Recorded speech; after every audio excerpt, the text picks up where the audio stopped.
বৃহস্পতিবার এক রক্তদান শিবিরের আয়োজন করা হয়। রাজধানীর জিবি হাসপাতালের ব্লাড ব্যাংকে এই রক্তদান শিবির অনুষ্ঠিত হয়। অ্যাসোসিয়েশন অফ রেডিওলজিস্ট ও টেকনোলজিস্ট ত্রিপুরা শাখার উদ্যোগে আয়োজিত রক্তদান শিবিরে উপস্থিত ছিলেন স্বাস্থ্য দপ্তরের অধিকর্তা ডক্টর সঞ্জীব দেববর্মা, জিবি হাসপাতালের deputy MS doctor Kanak Chowdhury সহ অন্যান্যরা।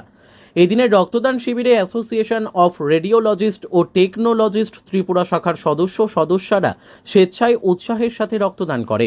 স্বাস্থ্য দপ্তরের অধিকর্তা ডক্টর সঞ্জীব দেববর্মা সাংবাদিকদের মুখোমুখি হয়ে অ্যাসোসিয়েশন অফ রেডিওলজিস্ট ও টেকনোলজিস্ট ত্রিপুরা শাখা একটা নতুন সংগঠন। এই সংগঠনটি পথ চলা শুরু করেছে রক্তদান শিবির আয়োজনের মধ্য দিয়ে। এটা একটা প্রশংসনীয় কাজ। বিগত এক সপ্তাহের মধ্যে বেশ কয়েকটি রক্তদান শিবির হয়েছে। ধারাবাহিকভাবে রক্তদান শিবিরের আয়োজন করা হলে রাজ্যে আর রক্তের সংকট থাকবে না বলে জানান তিনি। এর বাইরে বেরিয়ে এসে সংগঠনের যে প্রথম কাজ ওনারা করলেন, সেটা এমন একটা কাজ, সেটা আমাদের মনের দিকটা থেকে আমরা কোথায় আসি সেটাই বেরিয়ে পড়ে এই কাজের মাধ্যমে। অর্থাৎ আমরা আমাদের যে নিজস্ব যে কাজ, সেটার বাইরে থেকে বেরিয়ে এসে সমাজের জন্য কিছু একটা করা, সেটা।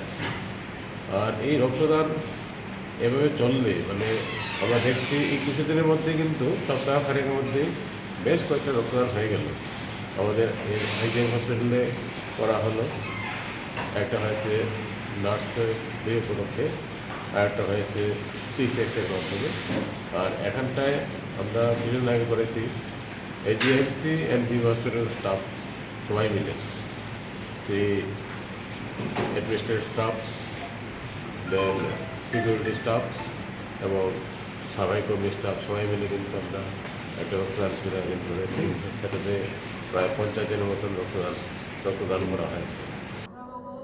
Bureau report, news daily Bharat.